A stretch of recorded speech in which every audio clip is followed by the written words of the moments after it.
welcome to Saturday Night Football. It is a beautiful night at Subiaco in Perth for West Coast versus Carlton, and Luke, huge ramifications for the Blues tonight if they lose. Yeah, a bit for both sides tonight, Quarters. Carlton obviously just hanging on to the 8th. They were looking towards the top 4 a few weeks ago, but they lose today, and a heap of pressure comes the way of the Carlton Football Club. And it's great with the West Coast Eagles with their big win against Essendon last week.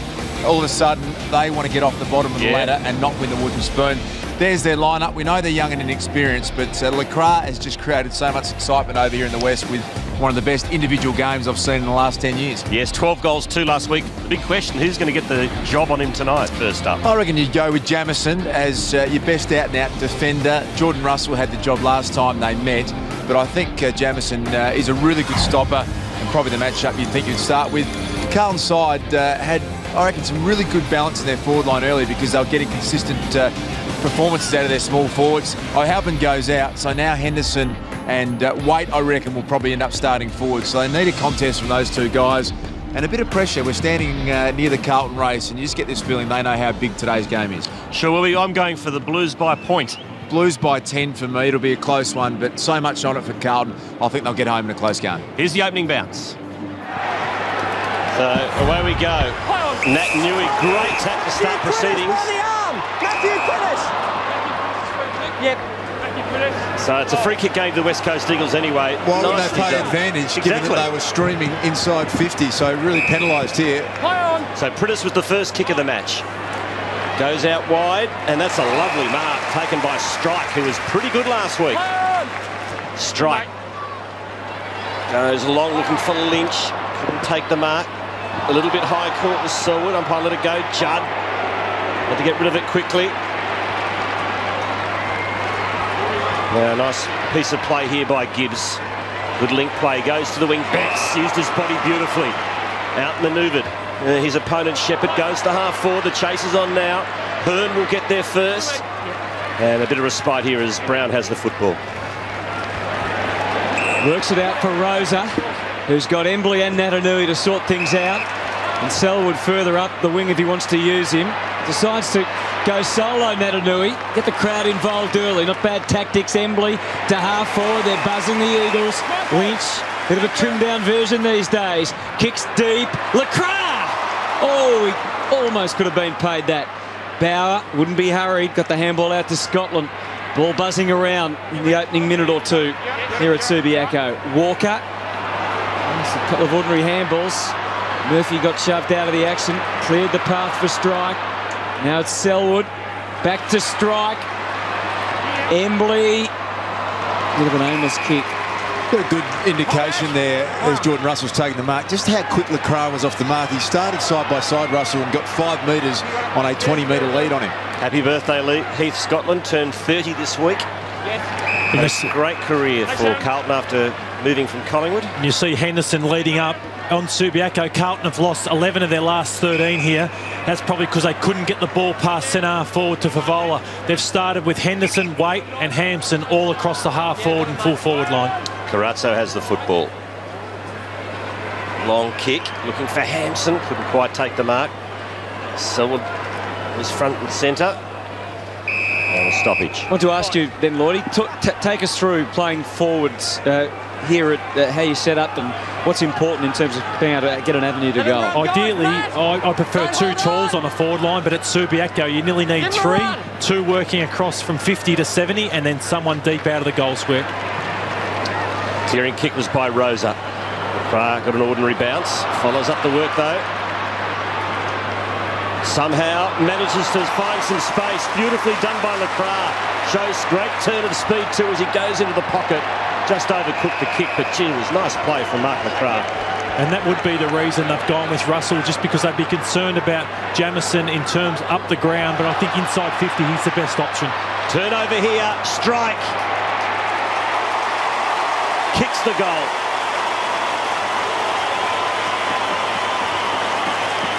Andrew Strike playing just his 5th game of footy. That's his 5th goal taken in the rookie draft from West Perth, and a bad turnover from the Blues. Yeah, horrible mistake there over the head of Andrew Walker in his first game. Strike picks it up and kicks the goal. We made mention in the pre-game about Carlton's poor starts, Lloydie. They've been outscored by 15 goals in the first quarter.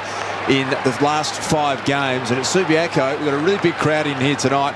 If they get ahead of steam up West Coast, they're very hard to beat. They are, and what a story Strike's been. He's a tradesman. Only 2 years ago he suffered osteitis pubis the last few years, and they've got 4 rookies playing tonight, and he's one of them. What about the sunset tonight, Hutto? It's magnificent, isn't it? Yes. Makes you want to stay a few days more, doesn't it? Yes, it does. Cox got the tap down. Hasn't got the football, Scott Selwood. Scott Selwood, thanks, mate. Crowd voiced their appreciation of that free kick. And the ball now in the hands of Ashley Smith, another one of this new brigade for the West Coast that we're seeing. This is Kennedy, of course, against his old club. Penetrating kick, Russell playing in front and draws the high contact. Straight back here, not here. So Russell swings it to Walker, who's been pretty prolific this year, averaging 23 per game, just 18 last week. Opposition sides have a little wary of the damage he can do. This is Gibbs, as we mentioned, had 45 touches last time they played the Eagles. Tough to match that tonight. Simpson getting some treatment there from Scott Selwood. It's Allard was in there for a moment, but Rosa backs out of the pack. Comes up with the footy and feeds Brown. Has a terrible handball, did no favours to Scott Selwood, who gets mobbed and mugged by the Carlton skipper. Dean Cox opposed to Robbie Warnock. There's a shot of the two of them. Dean Cox, when he's up and running, is the best athletic ruckman in the competition. He's been crook all week, but I can see already he's really trying to run Warnock off his feet. Nicely worked by West Coast as they get it to half forward. Joseph held them up. Got the handball off to Jamison, who's going to switch. Kick will have to be good. It's a one-on-one here. Schofield does the spoiling. Front and centre was Yaron, overran it. That's inside West Coast 50, but mopping up is Bauer. And that's another poor kick. Waters couldn't quite take the mark. Henderson's gang tackled by a couple of Eagles. And ball's nicked by Waters. Can't quite control it. Footy's still alive. Scott Selwood's there. Now Hearn squeezed the kick out looking for Cox. Couldn't quite find him. Murphy to Scotland. Back to Murphy. Kicks to half forward. It's a good one. One-on-one here for Betts if they go long. And they do, and Betts does.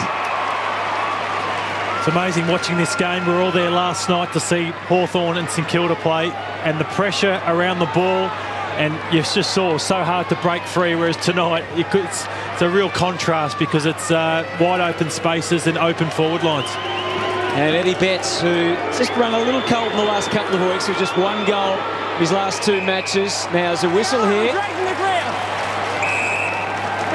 And a goal gifted to Jared Waite against Mitch Brown.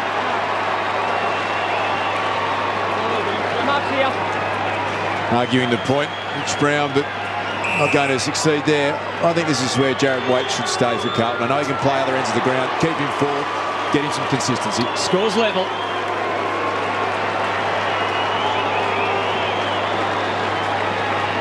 Yes, I think last week Jared Waite worked up the ground. He had 18 disposals, but just kicked the 1 goal. Took heaps of marks, but he's got to be close to goal, doesn't he? Sometimes, because you can play other roles, end up not being great in any of them. And I know that the flexibility of being able to throw him down back is a great option. But Carlton's forward structure is the thing that at the start of the year we all thought was going to be the issue. He can play that.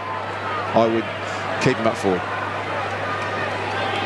And in the midfield, the man you've got to stop is Matt Priddis, and Allard's got the big job. I think if you can stop him, you're halfway home in beating the Eagles. He's such a good clearance player. He's just had 1 disposal so far. Number 1 in the competition in clearances, contested possessions and hard ball gets is Matt Priddis, and 3rd in tackles, so having a wonderful year. Waters tried to find Marston unsuccessfully. Walker couldn't control it. Picked up by Hams. Had a ripping game last week against the Bombers. And he teamed well with this man, Lacroix, keeps it alive. Oh, surely not. Lacroix, magnificent! Oh, he knew what he was doing. And that is class personified. He is an incredible player, isn't he, Mark Lacroix? You are in sensational touch, aren't you, when you can do this? Picked it up with 1 hand. How clean was that pick-up? 2 steps on the boundary line under pressure. And then to be able to sum it up in that unbelievably short amount of time, hit it as well as you did, Lloydie. That's just about the goal of the year for me. You're right, and he's had 2 disposals tonight, and both of them have just been class all over him and full of confidence that he's playing with. And it's rare in your career that you actually feel this good about yourself, and he is on top of his game at the moment. When you're hot, Hutto. Just how clean he took that, Hutto. That ball was bouncing. He stuck one hand out, and it just stuck there as though it wasn't going anywhere else. When you're in good form, you just want to keep making the most of it. Great start for him. And the old quarter metre getting a fair run earlier too, just quietly. There's Embley out of the middle. Oh, Selwood awkward. Umpire gives him some latitude. Simpson, only 13 disposals last week. He's being latched onto as a key man to stop most weeks. Carazzo looks like he has a defensive job on Hearn. Pokes the ball up to the lead. It came out nicely, fed from Yaron. Murphy used the time and space he had, but maybe could have laid it off, Lloyd. Yeah, there was Henderson. You can see he's looking at Mark Murphy, and that should be one there. He just a 20-metre short kick to Henderson. Should be lining up for goal right now. Waters put Brown under a little bit of pressure, but good enough to get out of it. Embley. So now the ball worked to the wing. Cox against Hampson. Comes out the back of the pack. Picked up by Ebert. Keeps the footy alive. Inside 50. Awkward bounce. Nicely trapped by Naitanui. Stripped of the ball by Jamison. Selwood can't get the handball away. Now comes out to Simpson. One of the real barometers for the Blues. Waters. So West Coast get it back again. Kick to half forward. Here's a big opportunity. Plenty of time to use it. Does have Lewis Stevenson, and he uses it well. Good kick. West Going Coast back to have the shot is Ebert. had 2 or 3 loose players everywhere inside 50 there, Lloyd. It's a really ordinary sign for the Carlton defence to have been exposed as badly as they were on that occasion. It was. And just, sorry, to that previous start. Here's Mark Murphy. Watch Henderson there. That is a must-give, and that is not good enough for Mark Murphy taking the shot when there was a man in a better spot. 6 goals this season for Brad Ebert, and that's number 7. And the Eagles get their 3rd. Well, Yeah, spot on there. That was that was bad from Murphy, wasn't it? Really bad, and that actually undermines the whole team structure. When you don't give the obvious one, then you start second-guessing your teammates and you start doubting the whole structure that are in front of you. Now, players have got good enough vision to see that. If you go back and kick it, okay, but you've always got to give off the obvious one. And at the other end, their defence, there were loose players inside 50. Bad signs early for Carlton.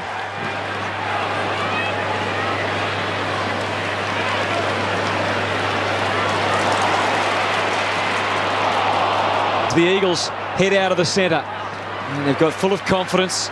11-point lead. Rosa to half forward. It opens up for Shepherd. Just misjudged it at the crucial moment. Bauer with a stretching handball to Simpson, who's starting to get involved. Oh, dangerous though. Well done from Hams. Got the hand in and then got some help from Stevenson. A couple of young Eagles working hard. The Blues trying to respond. Grigg was involved, and now Joseph escapes. Indulges in a bounce, which may have been a little bit over-ambitious.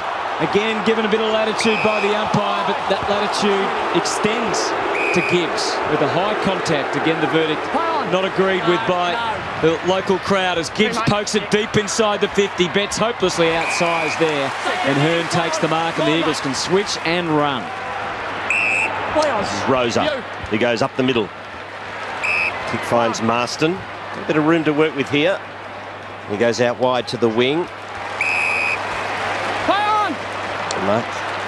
Taken by Striker, who's often running straight away. Kicks into open territory. Lacroix caught behind there from Russell, who's happy to knock it over the line. See the intent of play on there from the West Coast. They really weren't in a position to, but it was Striker got it on centre wing, and he just went around the mark. And obviously, on a big ground like this, you get one-on-ones inside 50, particularly with Lacroix down there, who couldn't be in better form. They look really dangerous, West Coast. Inside 50s, 9-3 at the moment in favour of West Coast. Another one coming up here, you reckon, as Lynch just jams it on the boot. He's kicked it a good 55 metres across the face, and it's sneaked home for one behind. The last inside 50 from the Blues. They are going to be in trouble if they're bombing long.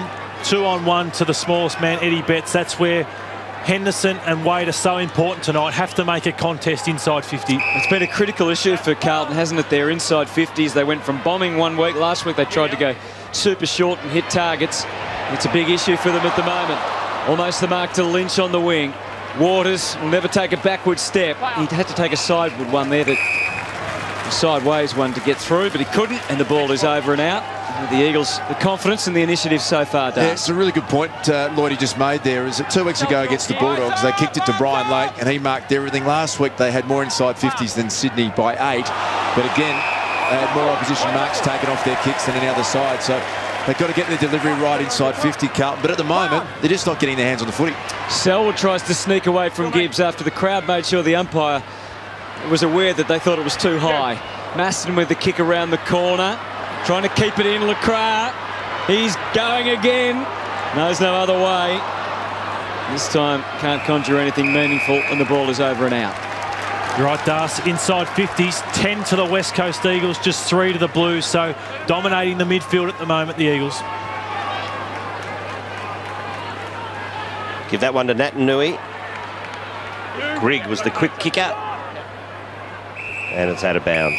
That was the area, Das, that they're going to get some dominance. Clearances are also 9-1 in favour of the Eagles, so just Cox and Natanui in the ruck department should be far too strong for Warnock and Hampson. Nice petter roving by Murphy. Got it off to Johnson. It kicks to Carazzo. Nice bit of spoiling from Hearn, but Carlton get it. Here's Judd. Gibbs back to his captain. Shows a lot of dash. It's past Kennedy and kicks it forward. Betts is there.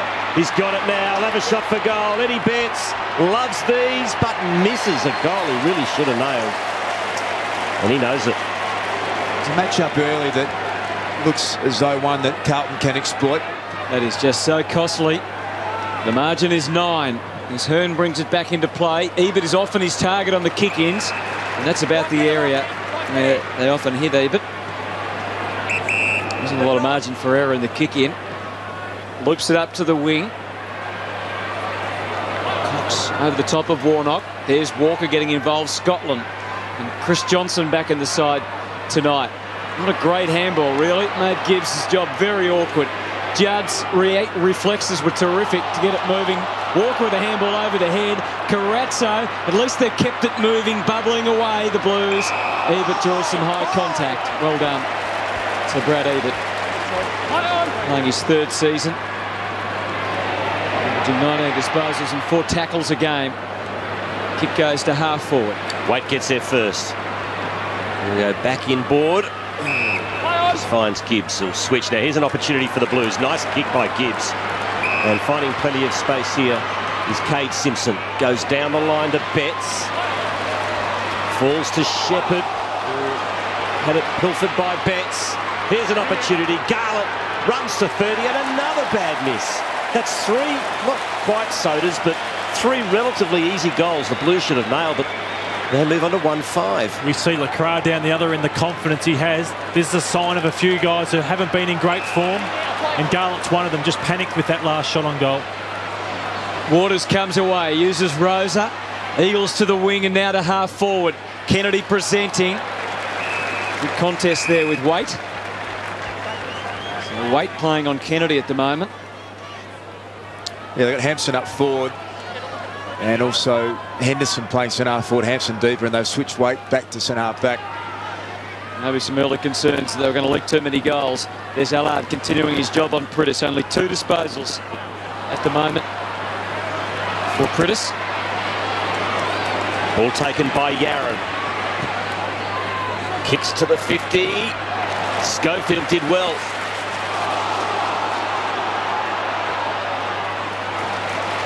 Hearn, Waters, back to Hearn. And it's a dangerous kick. Trying to switch it back into the corridor to turnover. And they might pay a price here. Ellard. Oh, that's shocking. Terrible turnover. It's marked by Brown and the Eagles out of trouble. The ball's picked up by Stevenson. And another interception, another poor kick. And now Waite drills it inside 50 for Carlton. Betts. They'd have to beat a couple here and can't. Not a really memorable passage of play there, Quarters, in the game, but it probably sums up what we're expecting coming into it. Carlton's ability to kick inside 50 coming into this game has been really bad, and West Coast over the season have been the worst performed side in terms of kicking efficiency in the middle of the ground, so a lot of turnovers so far in this game. Just building up the excitement, are you, Das? Just reporting the facts, unfortunately. Oh, there's Hams doing well. He's a diminutive figure, but he's very solid. As you said, they are away and through the LeCras, middle of the ground. Strike, gets it down. It's an easy one for LeCras. Tough for Jordan Russell to mind. The whole 50 one-on-one with LeCras, and he just doubled back and takes a pretty easy mark. You could just see that unfolding, Hutto. Sorry to interrupt as you were calling there, but you could just see what was happening. And Russell, you could see how nervous he was. He knew he had no protection, he knew he had no space. And LeCras, eyes lit up, and he was almost going to be unplayable. Look at that, no defensive pressure going back the other way. Lloydie, LeCras one-on-one with that amount of space. You can't defend that. And strike is an elite kick, something that West Coast haven't got too many of, and you saw how good he was with that pass to LeCras. So LeCras kicked 5 goals, 1 against Carlton earlier in the year. And you know what he did last week, and this is there to the right. So it's catchy. 6 goals in his only other game against Carlton last year, so he would have had a pretty good feeling coming into tonight, Lloyd. If confidence is anything. 11 goals in 2 matches against Carlton, and then, of course, 12 last week. Bauer kicks to Simpson. And a half for Carazzo. Get there before the boundary line. Yep, he does. He keeps it in play. Well done, Henderson. To Garlett. Iconically kicks into the full forward hands in the back against Eddie Betts. Back here, Eddie, back here. And he knew he was nabbed. It's the Eagles by 9 points. Move it on. Play on. Smith brings it back in. Fist came from Johnson. Marston won the hard ball off to Priddis. Ebert gives it back to Priddis. Just managed to evade the tackle. Ebert not sure what to do with it. Jams it on the left, and Selwood can't hold the mark. Murphy off to Joseph. Just blazed away. And easy pickings there for McKenzie. And switches on again. Nicely done by McKenzie. And his kick finds Stevenson. Nicely done by Naitanui also. Just nudged his opponent under the ball, but Carazzo will get there first for Carlton. Got a couple of options here. One of them is Bauer. Breaks the tackle. Now heads inside 50 again. Betts was the target. Roving is Yaron. Oh, he's had a bounce. He's gone, holding the ball. Talk about their choices there, Lloydie. Waite led on his own into the pocket, and they went to Betts. I know, it's something that they haven't had Waite for so often this year. They're so used to going to Eddie Betts, but it's not healthy for them. They need to go to Jared Waite far more, and Betts has to try and get some more crumb goals.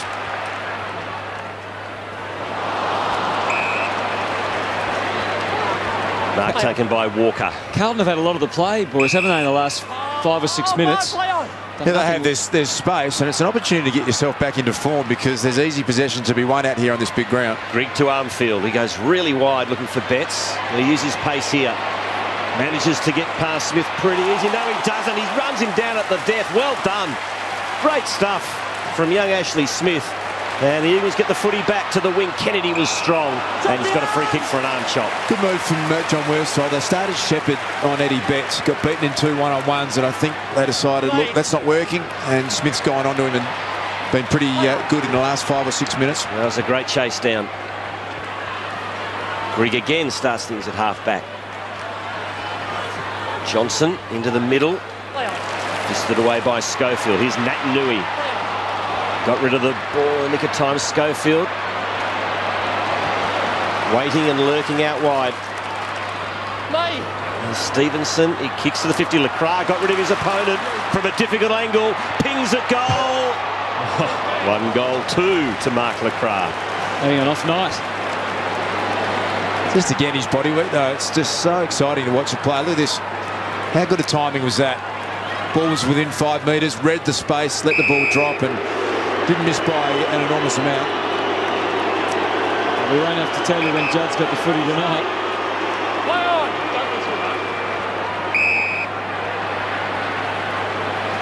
So 3-3 to 1-5. Jordan Russell. Last 45 seconds of this opening quarter. This is Grigg, who's played just the 3 games. This is just his 3rd game for the year.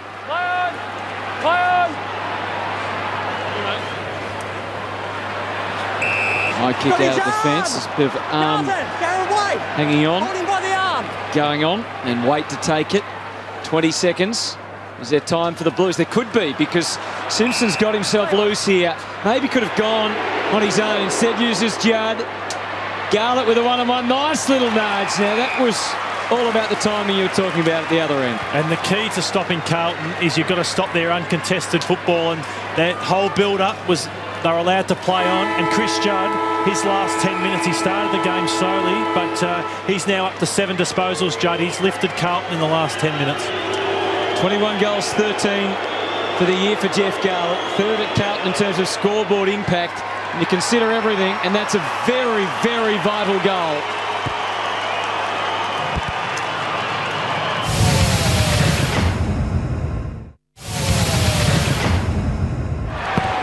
So we start the second term, not the best of bounces, and the umpire does the right thing and decides to recall. I'm going to recall this one. Nick Naitanui, I've really been excited, as everyone else has been, with his ability around the clearances, but he's playing on Robbie Warnock tonight, whose limitations are going to be his ability to run around the ground.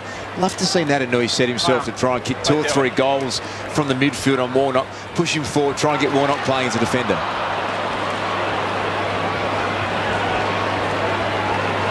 Carlton work it to half forward. It's nicely done by Henderson. Used his strength there. Gets things moving pretty quickly. Inside 50 he goes. Almost a mark to Eddie Betts. Unusual to see him almost just playing the key forward role at the moment. Good linkage from the West Coast defence. They work it to half forward. Lynch couldn't take the mark out, it knocked away. Armfield handball over to Walker. That was intercepted.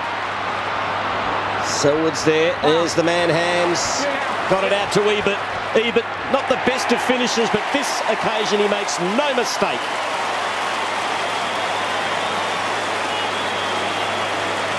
And boys, that was beautiful running football from West Coast from deep in defence. It wasn't Ebert, you're right, Quarters. He's had the most kicks for West Coast this year, but he's lets himself down by foot probably far too often. But to kick 2 goals in the first quarter in a minute, it's a fantastic start from him, and that's what Carlton need. They need some of their midfielders to start getting forward instead of relying on Betts so often. Strike amongst that again too. He's playing well.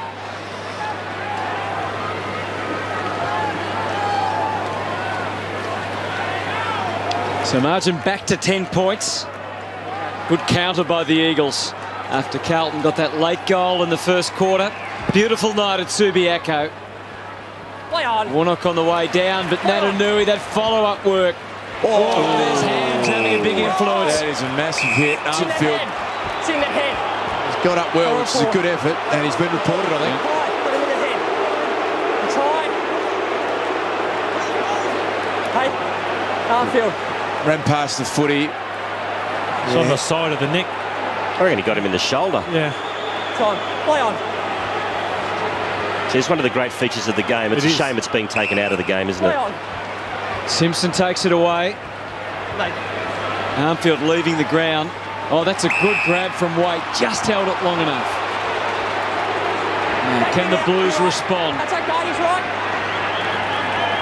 Waite just on the brink. It's online. Let's see how far. Oh, does it easy. Terrific goal.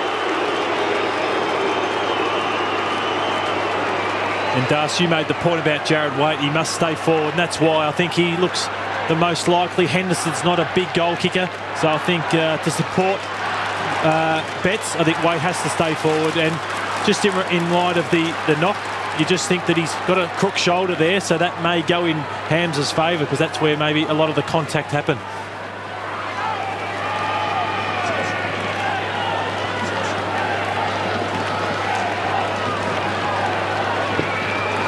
Well, it was a big hip and shoulder from Hams, and I reckon he's okay. It's certainly connected with his shoulder more than anything else, and it is a great feature of our game. And I reckon that's pretty legal. Tim Gossage, it looks like it is the shoulder. Yeah, working on his right shoulder neck area, actually, Quarter. So, yeah, he's finding that. Hams has come off. He's holding his right rib. Embley to Marston, who doubles back. Now kicks long, looking for Kennedy, but too much on the kick. And it's marked by Scotland. Thank you. He's averaging 25 disposals a game this year for the Blues. Kicks to Russell. And that's a good long ball. And they've broken them open a bit here, Carlton. Joseph goes for a bit of a run.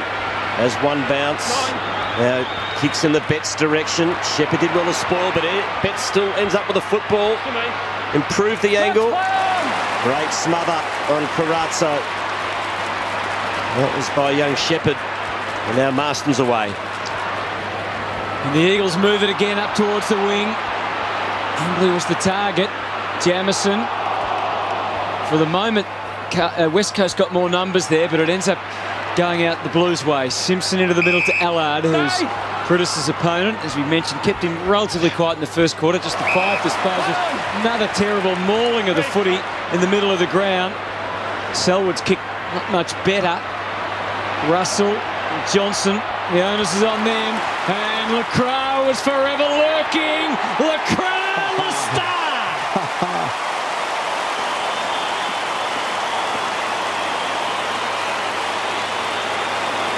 And the lead by 10 once again.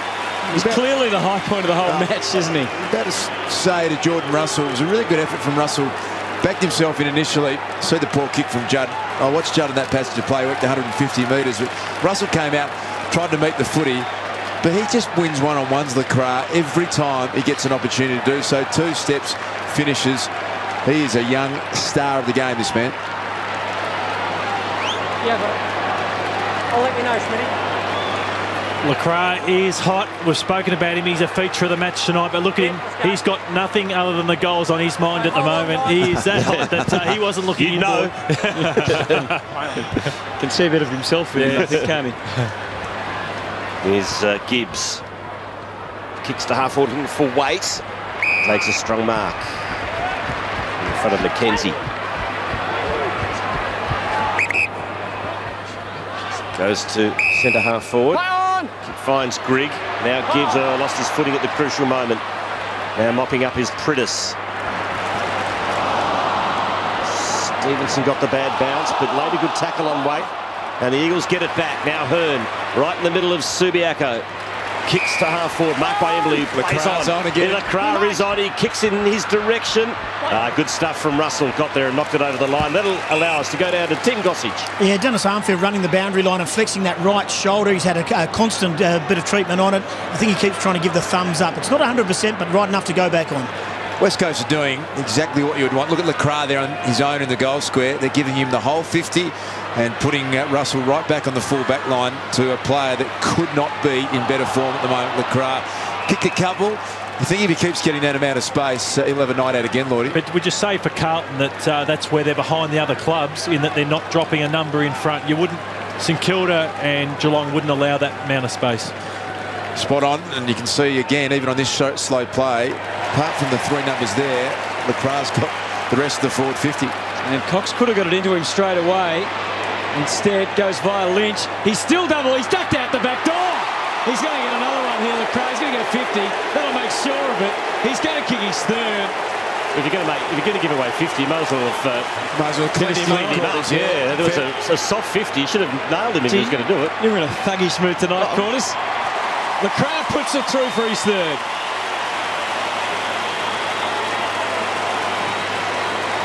Well, it was wide open there. Might as well done the business. Wouldn't want to walk past you down the corridors of Channel 10, just quietly.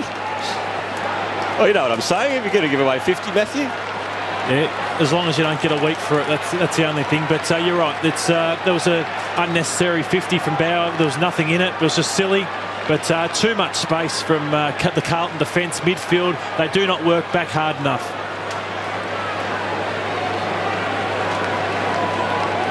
If you're going to give away 50, might as well make it known that it was worth it. Yeah, you make a pretty good point. But have a look at the close-up there. Doubles back LeCras. All you want as a forward is a one-on-one. That kick wasn't a great kick. LeCras, though, one-on-one at the moment. He's going to beat any defender, Lloyd. He took his eyes off the ball there, Russell. Didn't know where the ball was coming from, and he lost LeCras then. Russell wheeling and dealing there with Grigg. Gets it out to Yaron. I guess the one thing about Jamieson playing on LeCras, as you said earlier, LeCras will probably take him up the ground, but at least it takes him away from from the goal mouth where he's doing so much damage at the moment. It does, and with Jamieson, he doesn't win much of the ball. He only had the 3 disposals last week, as we see a 50-metre. Whereas with Jordan Russell, he actually provides as much run as anyone, so they've lost that early in this match, and that's what Jamieson could provide, just nullifying LeCras, and obviously you don't lose any run. Umpire gives a bit of a verbal lesson to Ebe, but as Walker takes Carlton on the brink of the 50 here. What have they got deep? Garlett waiting down, and Betts is also zigging and zagging.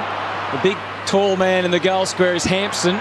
Waite comes from the front. They both flew. Schofield with the steady hands uses Embley and Marston. And that last line, Lynch. And they're away again. Marston pumping the handball and kept on coming across half-back. Good play by the Eagles. Inch by inch, they worked it to the wing. And into Natanui. Joseph, some good hard work done by Jamieson. The crowd must be off the ground at the moment. Now he's gone back deep with Russell back on him. There's Judd. Does Carlton go wide again? Yaron delayed the kick, and he almost got it right. It falls for Murphy. This is a big kick for Carlton. He's missed it. He's missed everything. Well, they had one in the first quarter, Mark Murphy, that was just really ordinary. Should have hit Lockie Henderson. Chose not to do that. Now, on that occasion, you go to Banana from the boundary line. Probably the option that he had, you just have to kick it. But again, Betts is sitting there with his arms out saying, if you square that up, I'm on my own. West Coast by 17.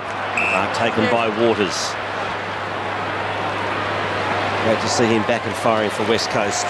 Ball delivered into the middle to Kennedy. Onto the left. It's not a great kick. LeCras leads the race. Gets driven into the ground. Gets the free kick. Not much doubt about that one. Too far out to score those, LeCras. Doesn't have to be a great kick to this bloke. Just put it anywhere near him and he'll get it.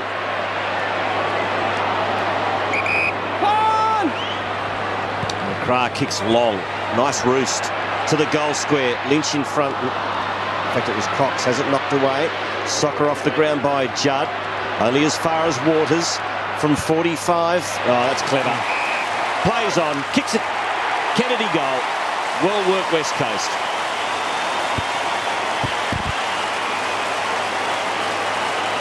Josh Kennedy avoiding having a set shot there.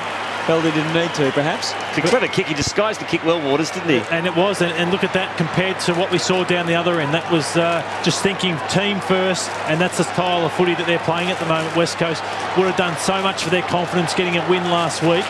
And it's pretty even around general play, but just going inside 50, as Dar said, West Coast are far more efficient.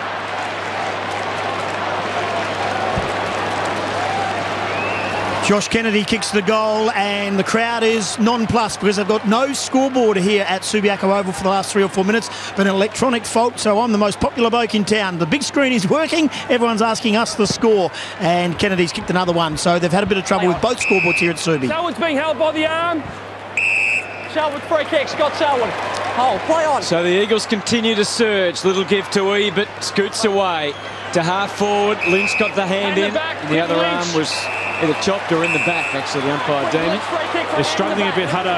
Armfield is currently on Lynch, so they're with Kennedy, Lynch, LeCras, Natanui or Cox going forward. They're just one man short across in the defence. They're just struggling for size, the Carlton defenders. Crowd want him to have a shot here, Lynch. Take the glove off, they say, but he doesn't.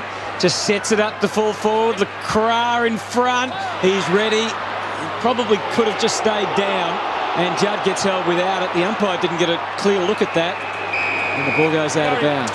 I'd love to see the old-fashioned talk come into the play more often. You see players do it on the siren when they have no other choice. But Lynch, he's probably capable of a drop punt from there. He just caressed 160 metres, went back and actually kicked the cover off it. I reckon it would have gone through about 3 rows back. How many talks did you actually do in your career, Das? I think none. No. Well, it's all very well to sit here in the commentary box and say, why didn't you do it when you had the chance? It's a lot easier down there. Stick to your limitations. Those that can, go for it more.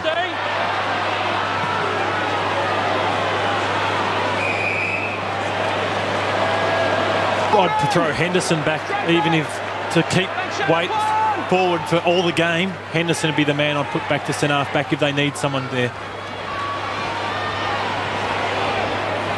Walker fed out the handball to Ellard. Looking for Betts. Too much on the kick. Shepherd will get there first for the Eagles. Got a bit of support around. And they did it nicely. Stevenson back to Shepherd. Oh, there have been a split open here, the Blues. Strike's got it and can run the paddock. He's had 2 bounces, goes to 50 and unselfishly looked for a teammate. He could have had another couple of bounces, and consequently the Blues get out of danger, and a lucky break for Carlton there. Strike had really made them pay. But half back is Gibbs. Kicks in the middle, and the mark's taken by Armfield. Let's see how the next kick goes for Carlton. If it comes, it doesn't, because the handball was chopped off instead. Tough one for Stevenson. Got high contact from Jamison. Advantage paid. Pritis runs down there. Was there really advantage there? You have to ask that question. Crowd didn't think it should have been paid. The umpire said you took it, and it's your bad luck. Walker storms away through the middle to Grigg. Now the kick into the 50 is wide. Holding his ground, Garlett. By then, Waters had come on the scene to help. What's the point of kicking to contest when you've got Garlett and Betts? It's pointless. They're completely outsized. They should be at the foot of the big men. And here's that last advantage call. So Dean, that was advantage, and then Pritis got caught. Cox finds a way out. Takes it to the wing. Scotland. You're spot on, Corners. I think that James played that deliberate. or Henderson has to point themselves and not go past the square. They've got to stay with him 50 metres. And let those guys do the crumbing. Pretty tough call, that one on Heath Scotland. I actually didn't think he was trying to kick it out of I'm bounds. pretty sure he wasn't. Actually, he was trying to Go along the line. get in a position where he could pick it up. Came off his shin with a little bit too much force. The Eagles try and counter. There's Allard. The Eagles all around. What a huge 3 minutes. Here's the deliberate again. You're spot on, Das. It looks bad from that angle, but from where we were sitting. But it's been 4 goals 5 to 1 goal 2. So for the psyche of Carlton, they need to kick a goal before half-time. Embley throws it on the left into the pocket. LeCras, can he get there? No, not quite. Handball comes to Waite and gives it to Scotland. Simpson's found some space here. Nice kick by Scotland. Gives the handball on to Joseph, and that's better. Here's Henderson. He's got Betts one-on-one with Shepherd. He ignores him. He goes short to Yaron. He gets past his opponent, gains 10 metres, and kicks a great goal. That is what the Blues needed.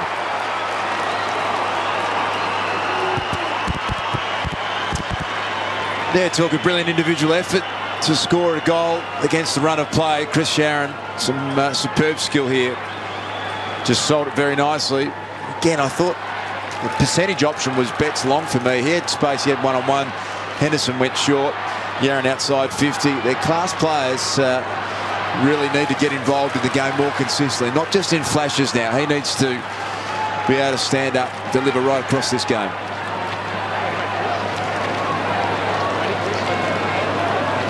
Talked about how big this goal was for the Blues. You can see what it meant to Brett Ratton. Craig Bradley, the former Blue champion, one of his offsiders, sitting in the box. The margin back to 19. Saturday night footy from Subi. Judd, once the king of this venue, now very much the enemy. We spoke of the importance of Hampson and Warnock. Well, 2 least disposals for Carlton. Warnock with 3, Hampson with 3. It's a big night for them. They've got to stand stronger in this second half if they're to stay in this game, Carlton. Pritis and Rosa combined to get it to half forward. That's where it ends, though. Waite taking his turn in defence. As Das said, we've seen him pop up. I've started him forward in both quarters. He's played 13 minutes forward, goes to the bench for 2 minutes, and then plays the rest of the quarter in defence. So it's a pattern they're working with him. And I can understand that they're trying to mix it up, but I much prefer to see him be able to settle down. It'll help him as a player, and I think it'll help Carlton's structure. He's worked his way forward now, so maybe they're trying to keep the opposition guessing, Gus. I don't know. Oh, there's another dodgy kick. And it's McKenzie who was there to pounce and pop it into Cox, who should be able to convert and just let that air out of the Carlton balloon. It was just starting to inflate slightly. It was Jamison at fault this time, or was it the... No, it wasn't a great kick. If you're going to hit those options, they just have to come off. You see Jamison looking forward, frustrated because it's come down and his opponent is the one that's going to have a shot at goal. In his 10th season at West Coast, Dean Cox. Star he's been. 100 goals he's kicked. 10-5 for the year. Misses. There's been some ordinary kicks at goal at that end, particularly tonight. 7-9-51 to 4-7-31. They've kept Carlton in with some of their misses, even though the Blues have also had some pretty atrocious shots themselves. Russell goes short. Oh, gee. Was there a touch there? No, he didn't. Didn't touch it. Free kick to West Coast. And it's going to be taken by Marston. That is just ugly.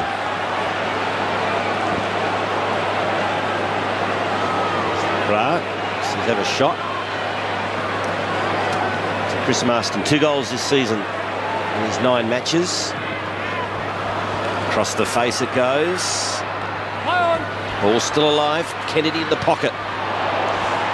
Clumsy there from Henderson. Yeah, could have got a free kick. And the benefit of the doubt and will bounce. They're still right in this game, Carlton, but he's one of their better kicks, Russell. But in terms of, I saw some games earlier this season and their kicking was sensational and they won some big games. Not sure what's gone wrong with them in this last month. Warnock the tap. It was sharp by Priddis. Warnock has another go at it. A lot of numbers around the ball here.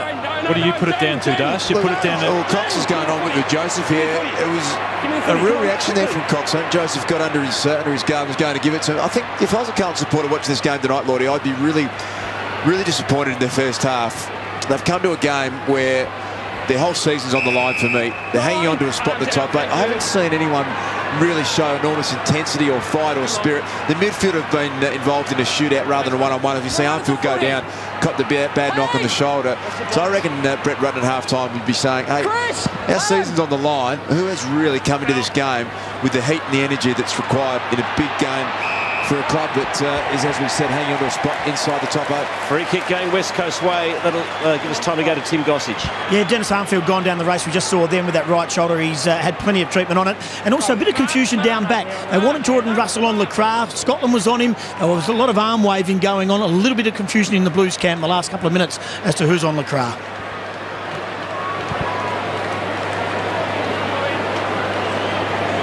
Ashton Hams. Siren, makes it an even bigger kick now. The West Coast Eagles lead by 20. If he can kick this goal, it's the biggest margin in the match.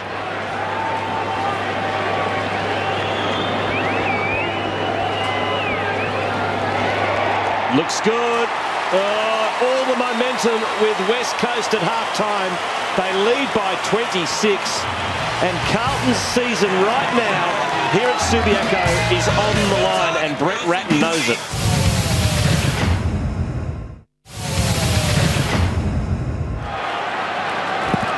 So the fate is still in Carlton's hands, but for how much longer?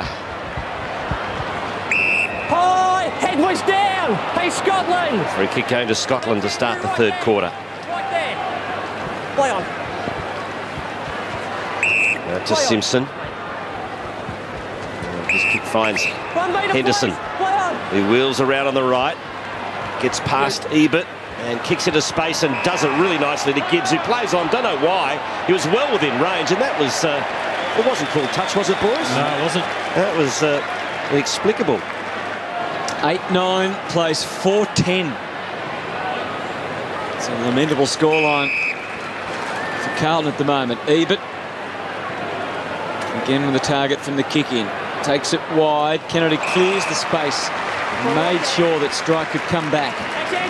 Take the mark unimpeded, which he does. Low ball to half forward.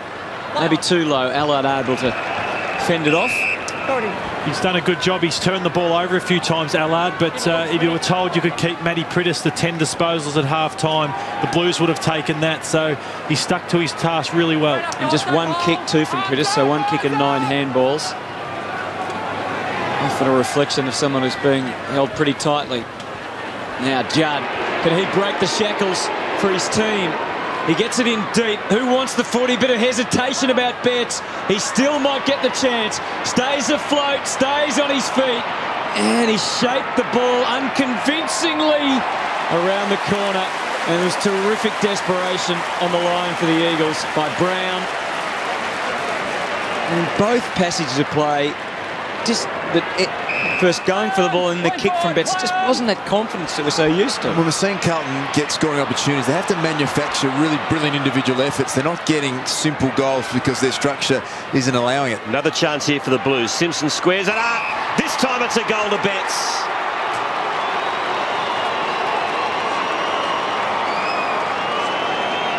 Well, they gave him enough chances, the Eagles, and eventually Carlton took one. Yeah, absolutely. And I think something that is a positive there is the pressure. Yes. So try to take him on, at least force the turnover. Waite was in there as well. So if they can press more out of their own defensive 50, it's another area that sides feel as though they can run out of defensive part of the Carlton ground just a little too easily. They need to get that going a little stronger.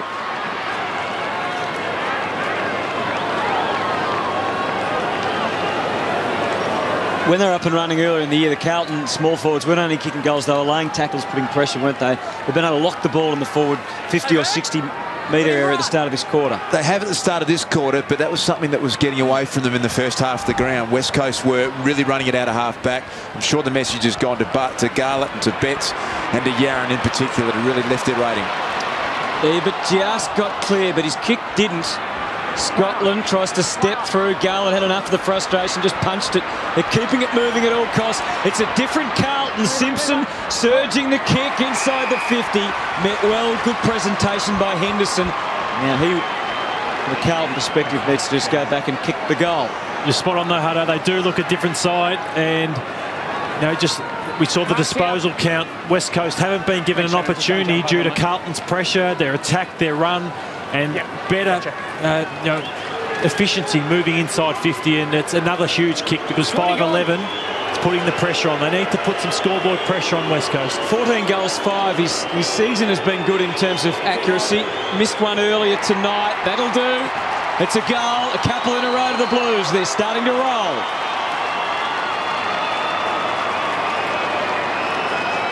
What they're getting in the early part of this third term is some better kickers of the football running inside 50. So Simpson's a good kick. Judd's a good kick. You want to try and manufacture that. St Kilda do that all the time. If you're not a player that is capable of kicking the footy, give it to someone who can. And that is something that they'll be working on, and it seems to have been a better part of this start of the third quarter. Aaron Joseph, got them both, okay, boys? They've both been warned. Well, they're up and about now, the Blues. Henderson gets the goal. And he gets swarmed by teammates. Something they're doing, Quarters, is getting the footy into the hands of their better kickers early in the third term. To have Simpson with it, to have Judd with it going inside 50, that is a massive improvement for Carlton. And here he is again. Judd got the clearance. Clever handball to Grigg. Bangs it on the boot inside 50. Betts was the flyer. No mark. For the ball is McKenzie. And under pressure. Did a good job. Get it to Rosa. Now Waters. It kicks to the wing. And back of the flight of the ball was Prittis. Got a hand on it. Ellard to Simpson to Judd. Inside 50. There's a couple of Blues here. Oh, gee. They mucked that one up. It's an old rule of footy. Hanson and Henderson, the two H's. Call the man back. Yeah, you do, absolutely, because Chris Judd's kick, even though it looked like a weighted lob ball, it was actually to the right space for the man in front. Hampson didn't have great awareness and mucked it right up. Rosa clearing kick, but not for long. Marked by Carazzo.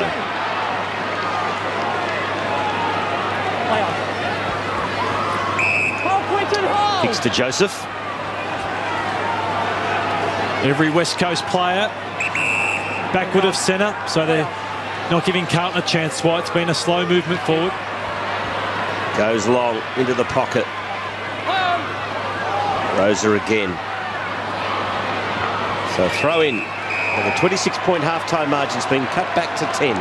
In this third quarter, here's some of the differences in the numbers as the Blues get on top here. Clearances inside 50s, contested possessions. What a turnaround from the first half.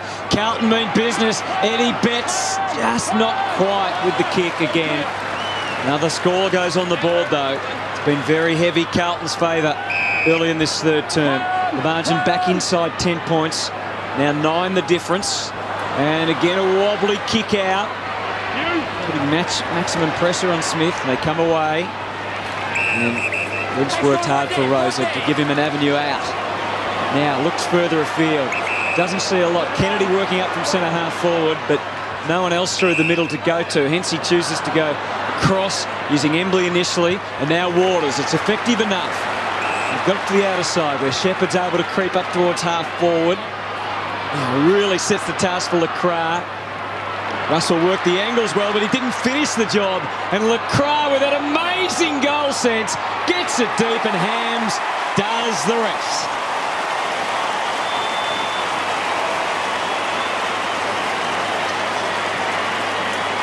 Do we think LeCras was passing there, or was he actually having a shot? He was having a shot. Shot. What do you think? Every single day of the week. At the moment, he just got no other vision apart from the goals. And why not, Lloyd? He's on fire. But what about, once again, we saw the pressure that Carlton have been putting on, but then back inside their defensive 50, just too easy. And I'm not sure who's accountable for Hams, but that's not a great look for Carlton. I reckon when you know you're in good touch, the ball just bounces for you, and one-on-ones, even when you're in the worst position, that kick could not have favoured Carlton anymore. LeCras was behind by 5 metres, still managed to work his opponent underneath it, bounce up, definitely having a shot, but nevertheless set it up for Hams. Strike burst his way through. Priddis back to Strike. Now Simpson for Carlton to Hampson. Off to Scotland. Pops one over the top to Murphy. Nice little sidestep. Shoots for goal. Offline. Simpson's been good in this quarter. He's up to 21 disposals for the game. So too Grigg. Most for West Coast. 17 to Rosa. And 14 to Ebert and Strike. The Blues have had 30 more disposals in the match than West Coast. Find themselves trailing by 14 points. Bring it in! Play on! Really struggling here, West Coast. Yeah. Been good disciplines, hasn't it, by the Blues early in this third quarter, and they might produce something else here. Not just yet. Schofield, outlet kick poor. Been a role reversal from the first half where it was Carlton finding it hard to hit a target coming out. Oh, Johnson kicked it in. Garlick with the old unrealistic attempt. Oh, he's got the staggers. Let's have a look at the... West Coast seem to have lost their run in this third quarter. Stevenson slides into the mark. Gets up quickly, had some purpose about him, gave Lynch every opportunity. Nothing Jamison could do about it. Marston, well-placed ball to half forward if it sits for Ebert. Juliet does. Under pressure from Bauer, across the body, it's going to be downfield. The crowd doesn't need much help. Brings it on to Kennedy. He can waltz into goal and ram through another one for the Eagles.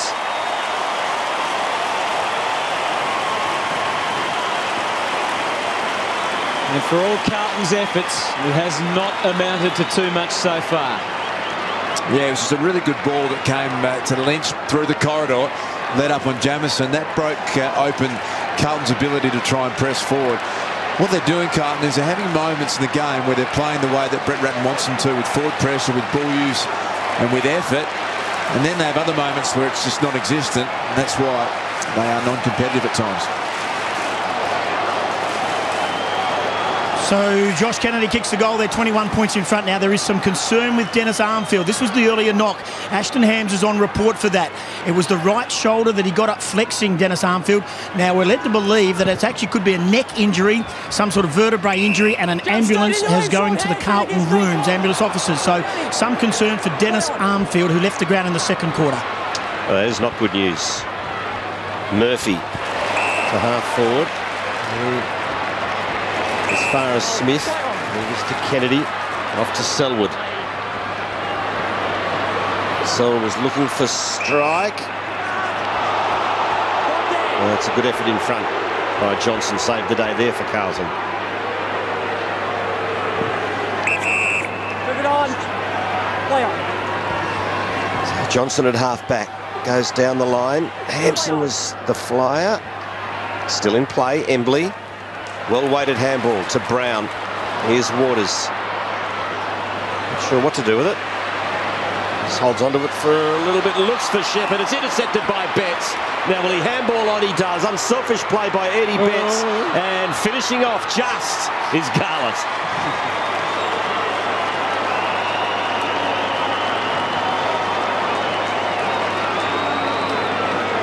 Darcy made a point of Betts, Garlett and Yarran, and they've looked lively at the start of this third quarter, haven't they? That's not just about kicking the goals, but great to see Betts actually cut off one and create one for his teammates. The things you can control in the game, aren't they? Your forward pressure and your effort and your intensity to run and chase. You can't always have a night where it goes your way and you kick 4 or 5 goals, but first half watching them, they're just floating around, not a lot of intensity. I think they got a good, strong message at half-time. Still time for Carlton to do something about it after that last goal. Pritis inserts the Eagles with a bouncing ball that got all the way through to Kennedy. Can the Blues contain the damage? No. And it's Hams again who climbs to his feet after Carazzo was a little over-anxious. He packs a punch too, does little Hams. I don't know if he can kick the goal from here or not, but he can get a fairly decent distance. Going to go right to the wide, no, drops short. And just sneaks through for a behind. And the Eagles' margin extends to 15. Halfway stage of this third quarter. Just on Hams, he was one of those guys that they said was too small. You can't make it at that size, but won the Simpson medal last year, best on ground for Claremont in the grand final. He had 28 disposals and took 14 marks. He's got his opportunity on the rookie list. Selwood. There he is again. Dishes off to Brown. That's ball touched off the boot. Judd squeezes the kick out. Hams again. Now Waters to Schofield. Now Embley in centre half back. Kicks into the middle. Not quite finding Marston. He was smothered by Carazzo and we'll have a bounce. And when he was drafted, Ashton Hams, he was on a roof, and he was a roof plumber or a tiler of some description, and they told him that he'd been drafted and he didn't believe him. He was on top of a roof and couldn't get down to make the call. He played for South Fremantle in last year's premiership.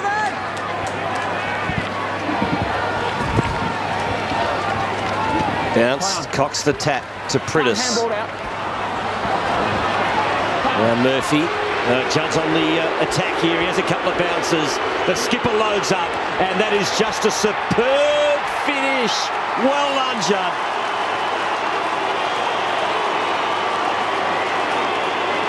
He just pounced, didn't he, like a leopard.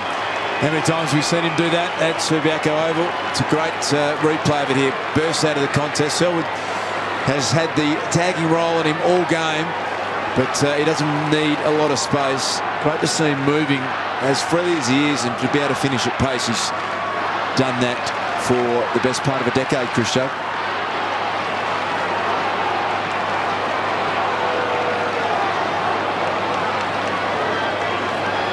Turned back the clock there, Hutto, didn't he? I know he doesn't read any papers or watch much footy media, Chris Judd, but he might have heard a whisper that a few people just criticised him a little bit last week. He's responding now. His kicking's been good tonight. 90% kicking efficiency, and you can just see he realises the situation Carlton's in, and their leaders are starting to make a bit of an impact in this game. Waits for the traffic to go past and then sends them forward again. And that time, Yarran just couldn't get on the end of it. It was a wobbly bit of play from McKenzie with the kick after doing so well to take the mark. Waters, some high contact there. Giving away a free kick, Hutto, there at centre forward, Carlton, but at least there's some intensity, there's some tackle pressure, and there's some intent to tackle. On the break, ball easily taken away by Bauer from the Scott Selwood kick, and over to Johnson, and they're on here. They can get the next one to Gibbs. Waits push further afield. Hampson's even deeper. He goes more centrally, which wasn't a bad idea. Finds Walker. Coming up from behind, good run from Carazzo. The next kick, all important. It was superb. This and is a hitting it hard, side. Henderson. You're right, it different is. Side. They're hitting targets as well through the middle of the ground. Could not hit one at all in the first half, Carlton. Waits demanding the ball in the pocket. Henderson, I think, believes he can go all the way from here. Because the run and carries there, it's allowing Henderson to stay closer to home as well, which is suiting Carlton. So can he go 53 metres and score a goal, Henderson? The answer is no. Into the square and then beyond for a behind. It's back to 8 points. Got to know your range. He really didn't look confident.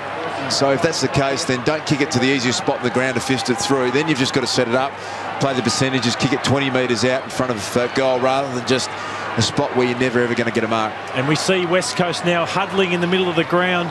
They've really struggled and they're all going to go out to the left-hand side or Hearn's right-hand side just to offer something which they've really struggled to get out of their defensive 50. Thumping kick.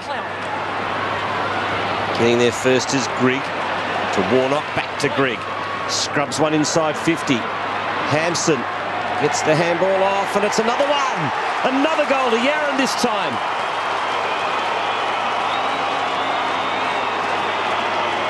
They've come from nowhere. Once again, West Coast just cannot penetrate out of the defensive side 50 with their kick-ins. No, they're having all sorts of troubles, and by foot, it's a real role reversal from the first half. And Yarran, it's Betts, and it's also Garlett, who are up and about all of a sudden, getting involved. And unfortunately, that's the sign. That's the scene with Armfield, Dennis Armfield, who's been taken to hospital for precautionary x-rays on what could be a neck injury. So this is not good. Hams was reported in the incident. Like the initial contact was made on the shoulder, but obviously there's some damage to the neck, so he's off to hospital. And Dennis Armfield for precautionary x-rays. It shows why the AFL have brought those rules in about protecting the head area. Yeah, we all love the physical aspect of the game, but this is a part of the game that we don't want to see. Players get injured. Unfortunately, no matter what you do in terms of bringing in rules, with the way the game's played 360 degrees, you're going to have collision injuries, but we want to try and reduce them as often as we can. Here's Eddie. Not a good kick, though. Somehow finds its way inside Carlton's attacking 50. Eagles' defence just looks very shaky at the moment, a bit panicky. They clear on this occasion and the mark's taken at half back by Lewis Stevenson. Goes down the line looking for Lynch. Good kick. And Lynch gets there.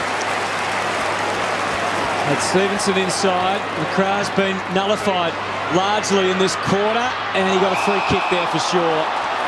He just draws more pressure, McCrae, than is warranted because he is so confident in his movements at the moment. There was no need to be as aggressive in the contest. He was only going to take the mark. Just slightly conscious of him there. See McCrae at the moment, he either gets it or he draws a free kick, and he's just got up a little proppy from this one. But I'm not sure, yeah, he's probably never played this type of role before, Jordan Russell. I've just found that most of the time all his eyes are for LaCroix, so he's getting led to the ball far too often. He needs to start watching more of where the ball's coming from. Guarantee you one thing, as we see Dennis Armfield get taken off to hospital, and we hope that there are no serious complications with his potential neck injury, but LaCroix will have a shot. Guarantee you that. Don't even worry about leading. He's kicked 3 goals tonight. That won't be a goal. Cox is down there. The ball was worked through by the Carlton defence. And another behind, so it's 3 points the difference. 10-11 to 9-14. Hutto, you spoke of what can West Coast do. Well, 12-2 in the clearances, Carlton's way, and 19-6 in terms of inside 50. So they are huge discrepancies. West Coast have lost total control in the midfield. They do manage here to keep it inside their attacking 50. Warnock against Natanui. Cox into the pitch at 2. Gibbs at the bottom of all that. Fed it out. Warnock gave it straight to Priddis. Back to Lynch.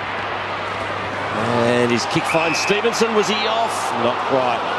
Gives it off now to Hearn. He knows a thumping kick to the goal square. And good mark taken by Chris Yarran.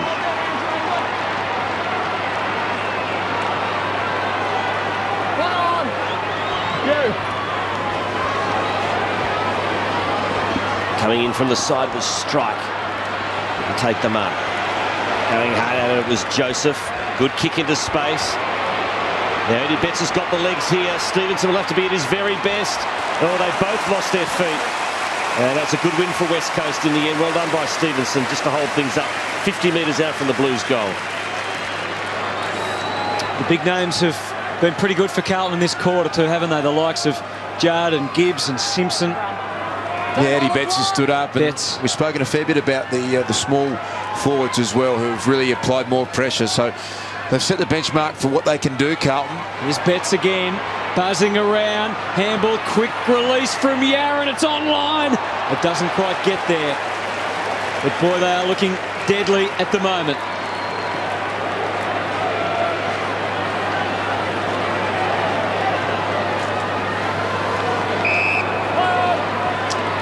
Schofield marks, takes the West Coast out to the wing. Brown escapes from Simpson. No free to Lynch. Murphy, I should say Carazzo, back to Grigg, who engineers the ball into the middle. Finds Simpson. Scotland pushing to use the space on this side of the ground. He's got a man at half forward on his own, and he heads that way. That's Garlick. Oh, boy. His mind was already moving on to what he was going to do once he got the footy. And it's over and out. West Coast are breaking down almost every time they try and run it out of defence, either by the pressure of Carlton or their own poor skill use. If they don't get that right, Carlton are going to run away with this in the final quarter. They get the clearance again. Murphy. The throw in.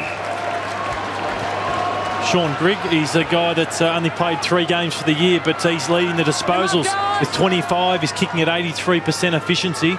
He's one that I'd be persevering with for the rest of this year. He's a high draft pick. I think he deserves more opportunities. 50 out from the Blues goal. Thought the ruck area, as we look at Chris Judd having a spell, he's really lifted his efforts so far. His effort's always high, but he's been able to get up on the end of some more footy. I thought Natanui and Cox were going to have a real edge over Hampson and Warnock in the ruck battles, but the Carlton big men, although they haven't really been dominant, they've actually been able to hold their own, which is probably a win for Carlton. Simpson puts it inside 50. Quick kick by Murphy. Goal! The Blues are in front.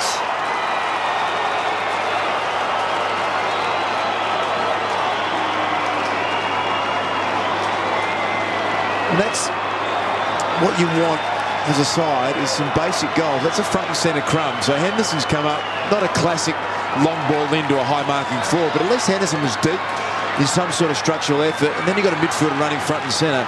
If you get 5 or 6 goals a week like that, it helps rather than relying on someone to kick the miracle goal.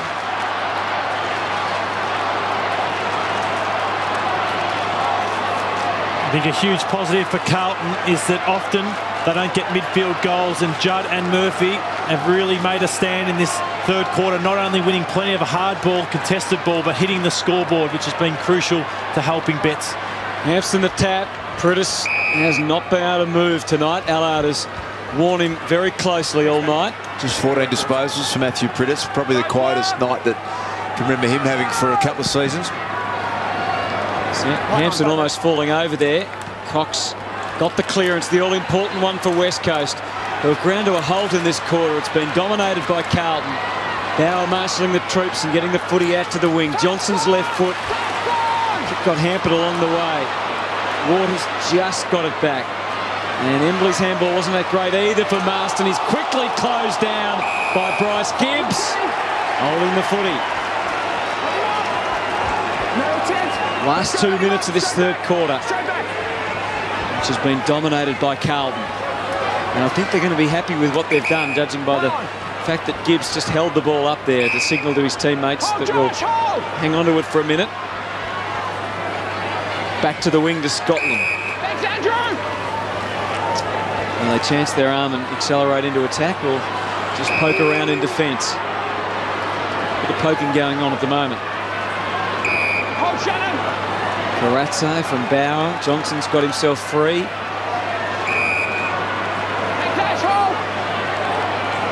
They do have the momentum at the moment. Tell to hold it up again, Henderson, after taking the grab. Judd comes charging out of attack, trying to demand the footy, but the ball's going to go well over his head. Go to half forward to the big height of Hampson. Scouted again by Allard. High ball is deep and dangerous. Last man standing, Murphy. They can raffle it between them, and Murphy, it's another dagger into the heart of the Eagles. You know what I like about these last couple of goals, Hutto, is that they've got a really simple front and centre crumb. Murphy's got them both, but at least they've gone forward with some sort of system, albeit on this occasion to a small forward. But all you need is a contest, and you need to know where the ball's going to drop.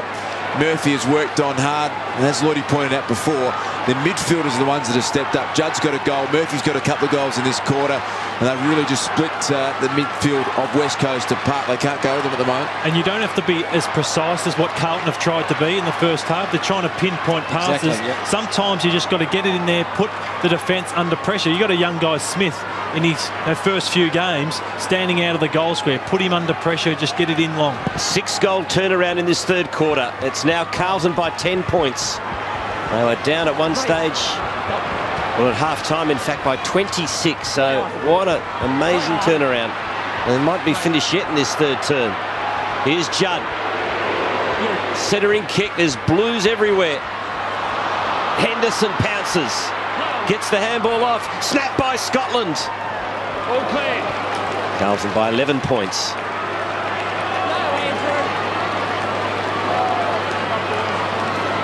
G1 there would have really made the job difficult for West Coast. I'll have a chance to regroup in a moment. There's still confidence, West Coast, in their ability to kick the footy, the ability to run out of defence, which set them up with a significant lead in the game at half-time. So they're just going to take the conservative option. They're going to go down the line, but I think John Worsfold will say to them at three-quarter time, look, we're here to win the game. To do that, they've got to play the way they did early, which was risk, play on footy, back through the corridor. Murphy, what a quarter he's had. Helped get Carlton to the position they are in right now.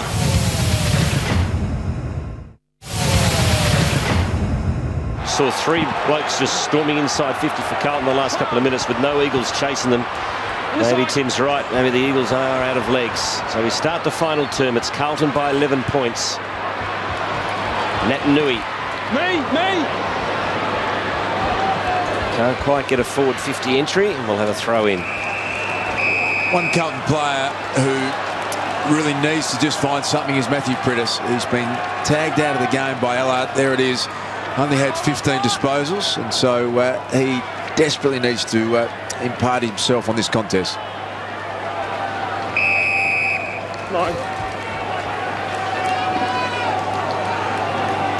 One piece of bad news for the Blues is that Dennis Armfield has been taken to hospital for x-rays on a suspected neck injury. He was crunched by Ashton Hams, who had his number taken. Looked like a reasonably fair hip and shoulder, but umpire clearly thought otherwise, and bad news for Dennis Armfield. Let's hope those scans are going to clear him of any serious damage. Hey, Chris! Adrian! Let him run! 50 out for the West Coast goal. Ball knocked into the path of Embley. Couldn't quite control it. Another stat for Grigg. Clearing kick. Waters dropped the mark. He usually would have swallowed. And the umpire is going to penalise the West Coast Eagle on the bottom of the pack, and that was Brown. So free kick going Carlton's way. To Jamison, who kicks to Wade, who has to lean back as Schofield came over the top. And Yaron going to work out at half forward, paddled it.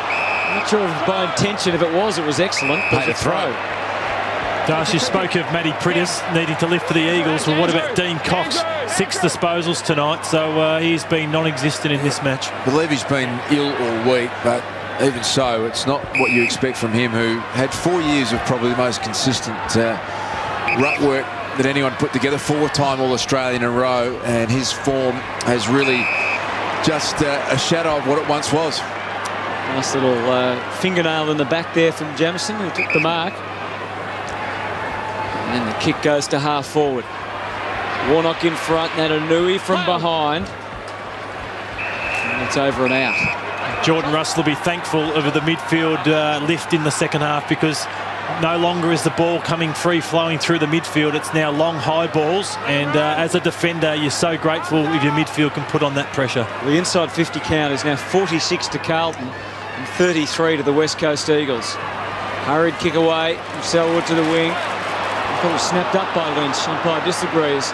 No real disadvantage for the Eagles, who are moving. Embley, it's a disadvantage. That's out on the full. So where's it going to come from for the Eagles, do you think? Is it the midfield as Das suggested, with Priddis and the like getting back on top, or at least breaking even? Oh, no doubt about that. I think that's where you gain your ascendancy from. They're starting all their forays forward from defence now because they're not winning it through the midfield.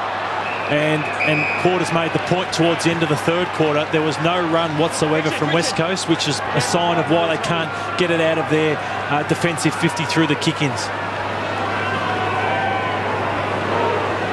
Warnock against Natanui. Natanui goes out the back door, only as far as Grigg. Another possession for Grigg. Whistle here. The runner was caught in no man's land there, right in front of the contest. Which team? Turn around, he says. He won't turn around, but he's been nabbed anyway. And it's a free kick going to Carlton. Oh, boy. This is a costly and controversial free kick.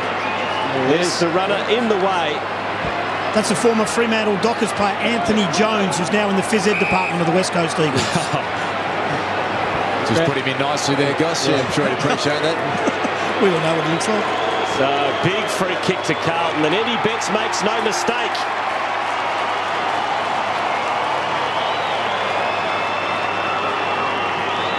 Well, it happened last night, didn't it? At Etihad Stadium as well. Yes, and they're the moments where you just want to find a hole and jump in, and I'm not sure what he was doing there. Let's be honest. I mean, sitting in the hole, he deserved to give away a free kick. You've got to get out of the way. He maybe thought he was still playing. Quite amusing too, being asked which team do you're the runner for.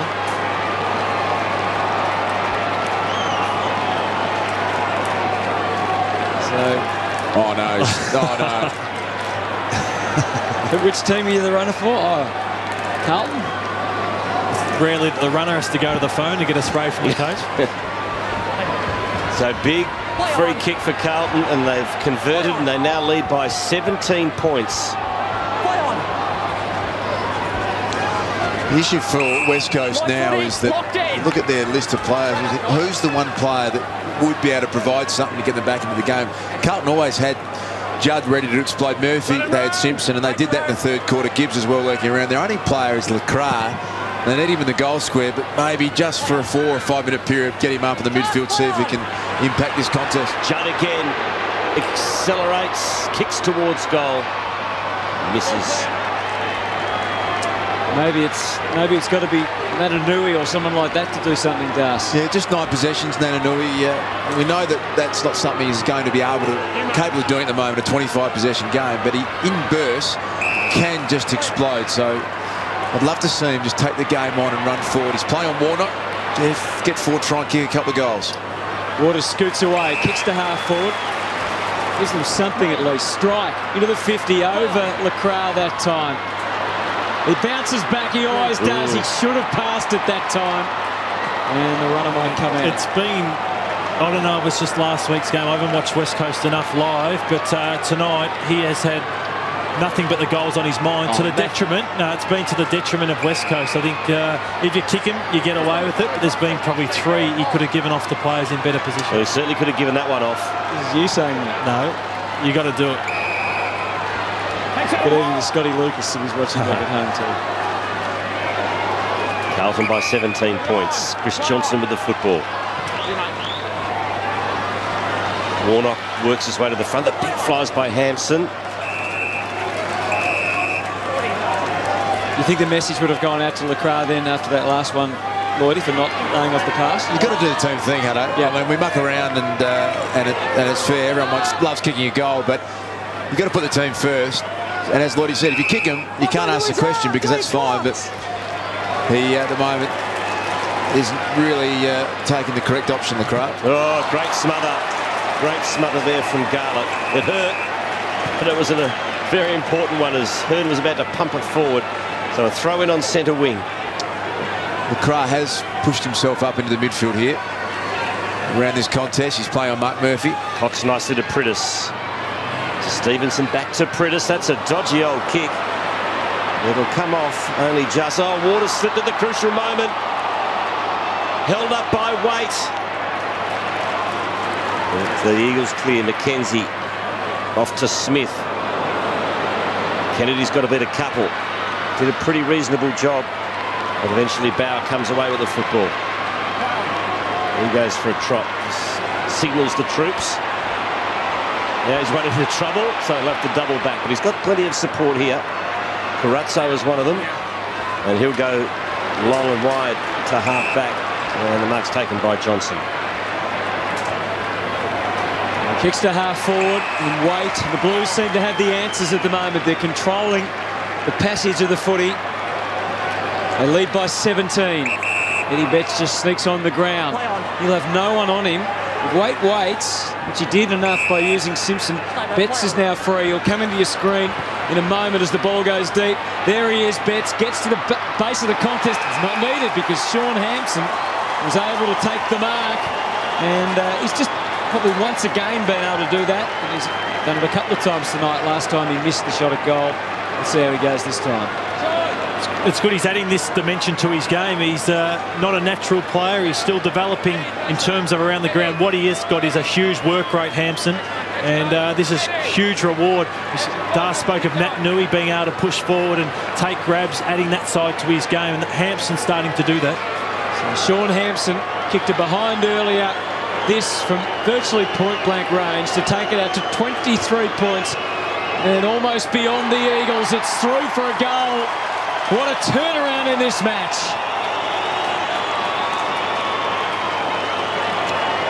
26 points down they were at half-time, Carlton, and we questioned their effort, we questioned their structures, and I think the coach did the same thing, and they've certainly responded in the best possible way. They've absolutely smashed West Coast in the second half of this game so far. An enormous turnaround, 49-point turnaround so far. And it looks as though they're just going to career on with a big margin.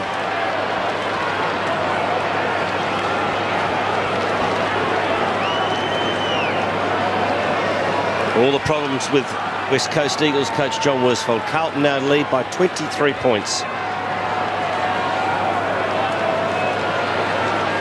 It's a big one next week too for the Blues. They've got Collingwood at the MCG. And will be brought back and bounce. Have you seen the ruck contest tonight? Cox and Nat Nui versus Hampson and Warnock with Darcy? I reckon the Carlton pair, particularly Warnock and also Hampson, I reckon they've broken even. At the start of the game, that was where I thought West Coast could really gain an advantage. Dean Cox has just had 7 disposals, hasn't had any impact at all in this game. I believe he's been sick coming into it. Nat Nui, just a couple of glimpses, but not enough to impact, just 9 possessions. So I reckon it's a win for Carlton. I think Hampson and Warnock, although they haven't had big numbers themselves, they've competed better than they thought they were capable of. Carazzo kicks around the corner, and that's a strong mark taken by Waters. He's been one of the great stories this year, Beau Waters. Missed all of 2009. He's played every game so far. 2010. Love the way he plays. He's just hard at it, consistent, keeps his eye on the ball. Averaging 21 disposals a game in 2010. And he's well up again tonight. He's got exactly that, 21. A collision off the ball. As a West Coast player down. Strike, and he's hardly moved. Trainer's out. As the ball's inside Carlton's 50.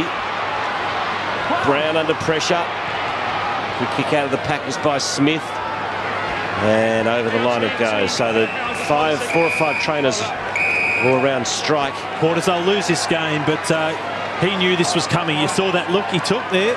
And he still got it in the ribs. That is enormous courage. I know he may pay the price for it, but when you know it's coming and you still decide to go for it, you don't just put an arm out. That is enormous character from young Strike. Yeah, brilliantly said, Lloydie. That's not a bad draw for West Coast. Of course, it's the Derby, Steve. It's the Derby. You're wrong, Stephen. Well, that's what you say. When in Rome, do as the Romans do, Stephen.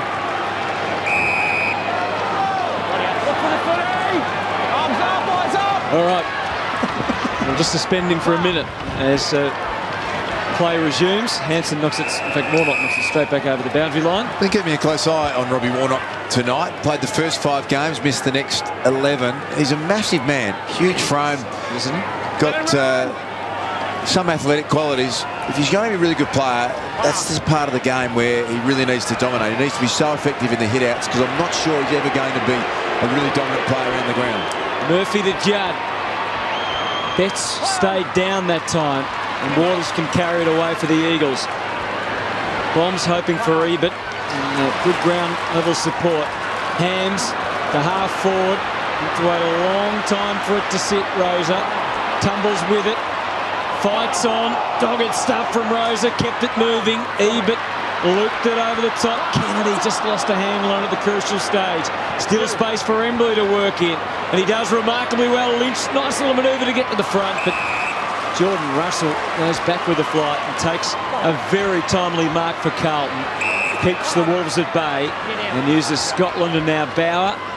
And they're away to the wing. Unconvincing kick. That one, the ball over the boundary line. The margin stays at 23. I thought Carazzo's effort there was really, really big.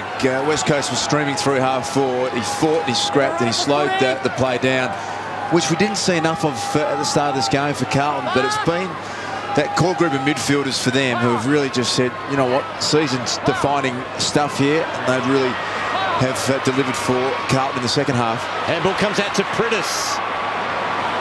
He misses. And that was a sign of a rushed panic kick there from Priddis. That's a bit what Allard has probably got into the mindset of Matty Priddis. He's up to the 18 disposals, but hasn't had much of an impact on the game. Russell kicks in the Hampson direction. Picked up by Hams to Waters. Over to Embley. Pops one over the top to Ebert. Embley will have another go at it. Kept it alive. Still kept it alive. Andrew Embley towards goal. Gee, that would have been some sort of goal. Having a bit of a run at the moment. Yeah, it's not beyond the realms. There's still plenty of time. They need 3 goals.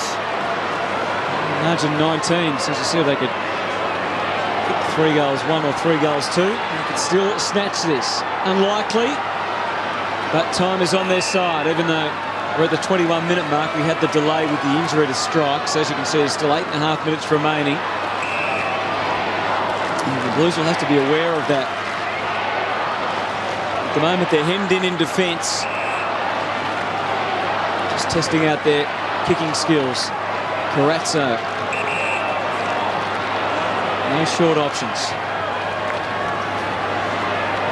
Hampson just misjudged the run at it. Murphy's been terrific since half-time. So is Simpson, both of them inspirational. Jamison squeezed in, wasn't a great handball. Priddis, no room to move yet again. Just wanted to talk about Hampson. Love his work rate and he went forward, but he's a guy that gets his hands to so many balls, but I'd describe him as he has hard hands. He doesn't approach the ball well, or he doesn't get his hands in the right position. Just the 2 marks tonight for a man who gets to so many contests. If he can work on that through the week and over the course of a pre-season, he could improve dramatically as a player. Aaron Pinston, there'll be big advantage here. Murphy can kick it inside for Garlett. Garlett steadies, and he rushed it in the end because he just tried to do a little bit too much with it. And another behind, so they're not quite home yet, Carlton. They're one more kick away from being in pretty safe space. The pace there, Garlett, didn't he? But he underestimated Ashley Smith, because Smith closed ground on him pretty quickly and forced him into more pressure than he expected there, Garlett. That's it, can't hold. Embley takes the mark. Kick in the Schofield direction. Sharp by Gibbs. Will put Carlton back inside 50, or almost. Mark taken by Yaron. A goal here would seal the issue, and Simpson can go back, and this is kickable for a player of Cade Simpson's ability. He's had a very good night tonight, Cade Simpson, coming off a couple of tough weeks. Liam Picken from the Bulldogs took him out of the game 2 weeks ago. Brett Kirk had him last week. And tonight, a bit more space. Lloyd, he's had 29 possessions and a good game to get his confidence back. And you've got to give the Panasonic tonight, Dar, so this could be an important goal in regards to that. It's close. Kicks towards goal, misses. That won't help him. 30 disposals, 11 contested possessions, 11 marks and 5 inside 50s and 5 clearances. That's a pretty good night. It's Carlton by 21 points, and you'd think they've just about run out of time, West Coast. This is where they've really struggled this second half. I haven't seen them play on once, haven't seen Hearn chip it to himself and go long to clear the danger area. It's been just stagnant. Big roost out to half-back. Rosa, Simpson, Murphy, creating more havoc. Left foot kick just over Garlett, past Yaron, goes back onto it with some terrific skills. Off to Betts, they're all involved, and Carlton are home.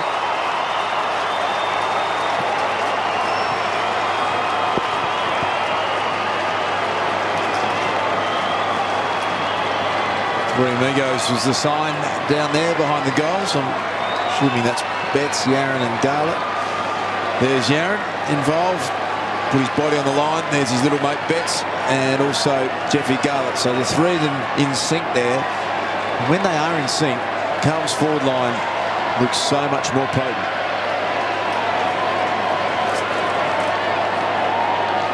Three goals to Betts. It's turning into a very good night for Carlton, apart from the injury to Armfield. A win over West Coast, a loss to the Kangaroos over the Bombers, gives them a bit of breathing space in the top 8. And 7 goals between them now, the 3 Indigenous forwards for the Blues, so it's been a great return. Play on. Cox the tap to Embley, lost a handle on it. Has time to recover, back to Cox. Kicks to half forward, Gibbs will get there first. And kicks to Simpson. He might just have to clear some space in the lounge room tonight. Move it on. Play on. Schmidt up. Back to Jamison. Play on. Nemo. And he kicks to Murphy. We talked about Mark Murphy before the game. Luke, not quite an A-grader yet. Have you seen his performance tonight? Started very quietly, didn't he? 25 possessions, a couple of goals, started slowly, and was really, when they needed him to, he really was the one, along with Cade Simpson and Chris Judd, that really stood up in this game. He has got all the makings and all the qualities of an absolute A-grader in the competition. Just needs to continue to do it on a consistent basis for another couple of years. But he's the future. Him, Gibbs, Simpson, some of the young players that need to run around as well and improve a little bit more. Yaron and Betts and Garlett, we've spoken a lot about them, but there is a lot of improvement left in this Carlton side. Just need to see, I suppose, consistency of effort from them. They need to start better in games, otherwise they're going to find themselves behind and out of a lot of contests. 6 clearances and 12 contested possessions to Mark Murphy tonight, along with his 25 disposals. Carlton's forward line, Lloydie, it's been an issue for them. At times it's worked, at times it hasn't. But it looks to me, if you can back in Henderson and just give him the time to develop and he can improve, and you played weight there, and then you had the 3 Indigenous forwards that we spoke about, Yaron, Betts and Garlett, it's got the makings of a really dangerous setup. Is that the starting lineup to go with? I think it is. I think you need 2 tall forwards. Henderson, I think, is your lead-up forward, so he's never going to be a prolific goal scorer, but does work very hard. I think Jared Waite is still not an ideal full forward, but then where their list stands at the moment, I think he has to play there. And I just think when Carlton are winning plenty of the footy, they'll go okay, but they haven't really got an A-grade forward, aside from Betts, when their side is under pressure through the midfield. Maybe that's the role Cruiser will play when he comes back from his knee. Spend a year and a half just getting himself back into form out of the goal script. So from one end to another, the ball travels without a lot of meaning. Allard does well to nudge it and get it away. Joseph is the carrier.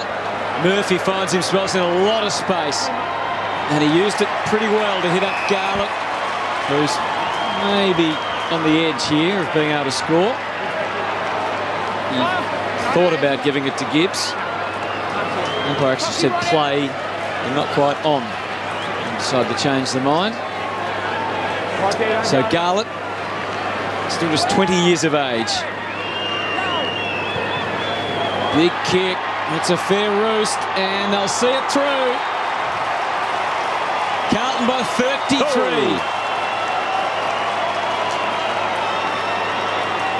Off the ball, there was might have been another kick there. Yeah.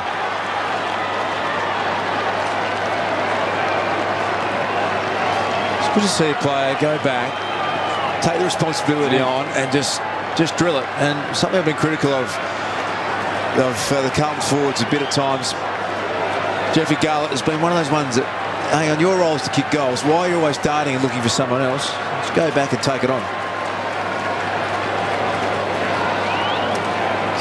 Since half-time, 11 goals 12 to 2 goals 7. Amazing. Yeah, 59-point turnaround to be exact. Now, what looked like panic stations at one stage for the Blues has turned out to a very comfortable win. And with the double bonus, the fact that the Bombers have knocked off the Roos. They work it to the 50 again, Carlton. Here's Waite. Tried to find Judd by hand unsuccessfully. Selwood heads towards the Badger and got hit after he kicked, and it'll be downfield. Look, it's a tough trip over here to Perth, and we talk about the recovery. Now, what's happening? Waite's being reported, is he? Oh, again.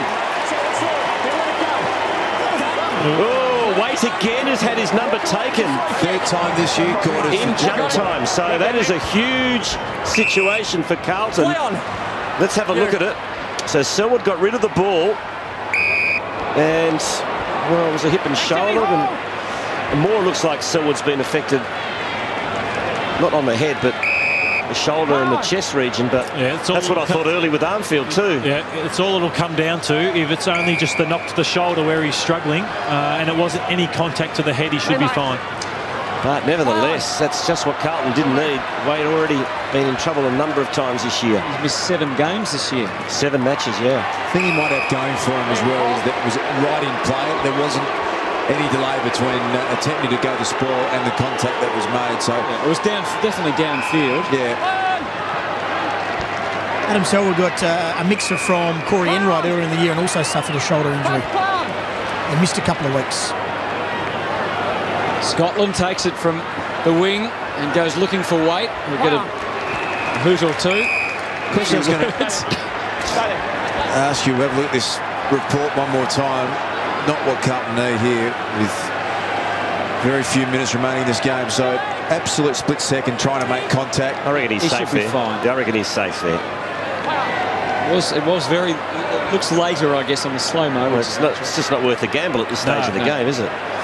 He's got to get to that point in his career where his thought process, I know it's instinct a lot in footy, but you look at the scoreboard, you're home, minute or two to go, and you just decide to let that one go. Lynch to Lacroix. Maybe Lacroix will go the torpedo that you spoke of, does. If anyone is capable of tonight, look at him straight for the goals, didn't look anywhere else. I saw Dean Cox there, Judd to try and spoil, which he does effectively. Through from behind, and the margin back to 32 now. Lord, he can't have been struggling for a number of weeks now. This is a really season-defining game for them. You get a big benefit as a side travelling. They get to spend 3 days together. You get all the bonding of sitting around and spending that sort of quality time. It can often be the thing you need to give you a real boost in this last part of the season. We threw all the questions at them at half-time, and it can be even harder when you're interstate. So whether it's against the bottom team who's only won 4 games, it doesn't matter. You jump on the plane home together tonight, and it would be doing so much for their confidence because they would have doubted themselves after being flogged by the Bulldogs and the Swans in the last couple of rounds. Good mark taken by Warnock. Good sign for him. That's what you'd love to see him be able to do that. Stand up, take some contested marks. Scotland kicks in the Waite direction. Priddis to Hearn. Not off! Hold it, Dave, hold it! Stevenson.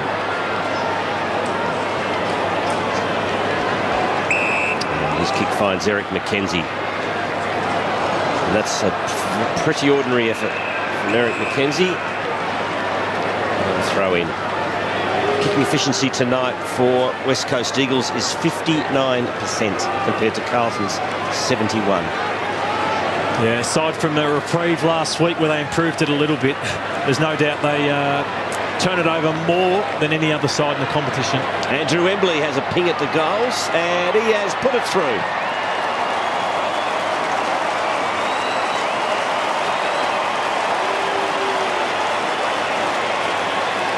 Just about being the best Eagle tonight, Andrew Embley.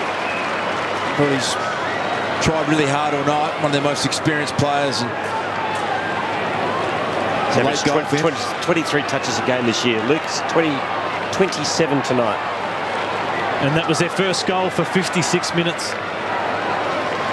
Just looking at Chris Judd out there on the field, he's played a bit over 80% of the game time. We know how hard he works and how much effort he puts in. You reckon they could maybe manage him a little easier and just say, "Righto, you're the one that needs a spell more than anyone else." Game's been done and dusted here for quite a while, but I suppose the nature of him, he always wants to stay out, but he just pushes himself to exhaustion. You'd be tempted to get him off and start his recovery a little earlier. 7 inside 50s for Chris Judd. Another man who's been thrusting them forward, Cade Simpson. He's had 33 disposals, 12 contested possessions, 12 marks. And now Yaron goes for a late one for the Blues. Gets it deep, but Waters is there to cut it off, which he didn't completely do. Nice little handball from Eddie. Siren sounds. What a turnaround in this game. It looked as if it was all gloom and doom for the Blues at half-time. But now they are right back in the hunt after winning by 26 points.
This has been a Fox Sports presentation.